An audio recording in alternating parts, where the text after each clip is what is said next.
One of the stories that I've covered over the past couple of weeks is Chicago State and how bad they are and how dreadful they are. I've talked about it in 2 or 3 of the last podcasts. Well, they've just announced that they are opting out of the season. So Chicago State opting out. They were 0-9, 0-10. They were just terrible. Probably the worst team in college basketball. And they're opting out. So in other words, they're quitting. Okay, so whoever is involved, and I'm talking the head coach, the interim coach, because I know their coach, I think his name's Lance Irvin. He opted out due to, he's a 2-time cancer survivor, but I don't care. You have an obligation. I'm not talking about him to keep the ship running. Even if you don't want to coach, you've got to get people in place that will do it for you. And so I think everyone involved with that program should be fired and start fresh. You have an obligation to these boys who committed to your school for an education and to play college basketball. And I know you were terrible this year. I know you're 0-9, 0-10, whatever it was, and it didn't look promising, but you don't quit. That goes against everything sports are about, everything life is about. Don't quit. So I think there's a quitting, losing culture at Chicago State. It absolutely needs to be cleared out.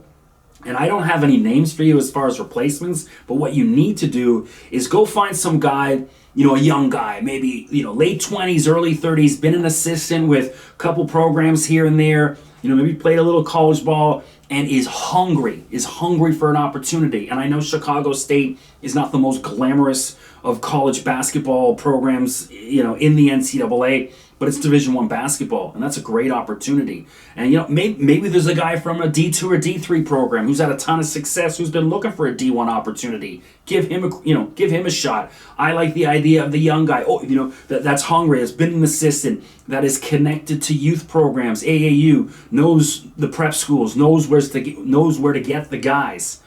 And so, a guy I know, and I don't know he's not going to get a job, but a buddy of mine, Jeremy Pope, who's now one of the coaches down at Arizona Compass. I know Jeremy because he was the head coach at Athlete Institute. It's one of the biggest programs here in Canada, and got to know him over the past couple of years. And this is a young guy. I know he's interviewed to be an assistant on a few D1 programs, and I know he's going to get that opportunity soon. But this is a guy, late 20s, early 30s, that is hungry, that loves college basketball, that knows the prep circuit, that knows kids, that knows where to find them, and is a good man, and can teach and could resurrect a program like Chicago State. Or you go with a guy, and I'm not saying Billy Gillispie, but a guy like Billy Gillispie, maybe a guy that's obviously proven to coach at, Gillespie's coached at Kentucky, Texas A&M, Texas Tech, and this guy's a big-time pro. He's won big-time games, and now coaching at Tarleton State, D2 program that just came up to D1. And so maybe you find a guy like that, maybe a little discredited, looking for some redemption,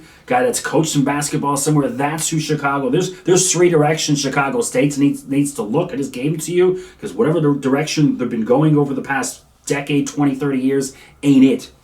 So clear out. You don't quit. That really struck me as annoying. So